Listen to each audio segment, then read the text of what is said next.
if they want to govern our local school board, maybe they need to run for that office instead.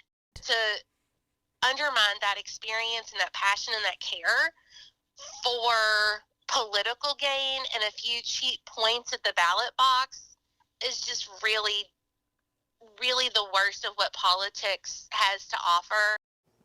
JCPS School Board member Sarah McIntosh telling us the people of Jefferson County voted them into office, so lawmakers should not be able to take away their power. It all comes in response to controversial Senate Bill number 1 that gives most of a school board's power to the school superintendent. Well, new tonight at 5, we're getting reaction to the new lawsuit. In the Jefferson County Board of Education's new legal action, the board calls Senate Bill number 1 unconstitutional. WHAS 11's Grace McKenna breaks down why their lawyers believe that's true and how they plan to make their case before a judge.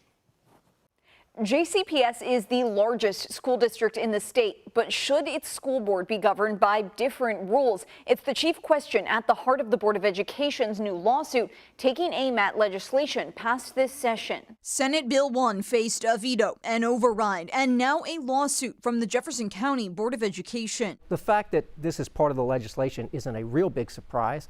And I would suggest in turn that the lawsuit is certainly no surprise. The board says SB 1 violates the state's constitution. Former board member and education advocate Sam Corbett says it comes down to individuality. Should JCPS have to play by a different set of rules than every other school system in the state of Kentucky?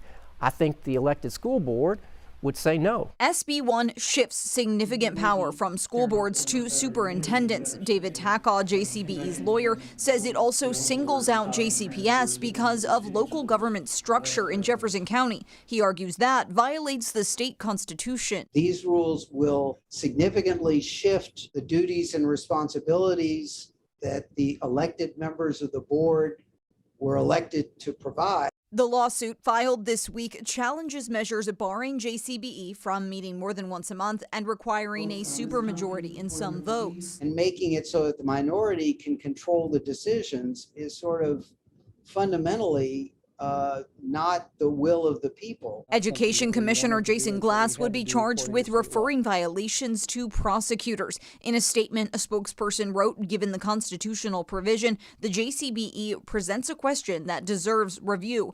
To Corbett, the legislature is making a point loud and clear. The legislature has not been happy with some of the actions that the JCPS board has taken in the recent past. Lawyers, though, say this is one law with more questions than answers. We reached out to the Attorney General's office. They'll be in charge of the defense. They confirmed they'd received the suit and were in the process of reviewing it. In the studio, Grace McKenna, WHAS 11 on your side.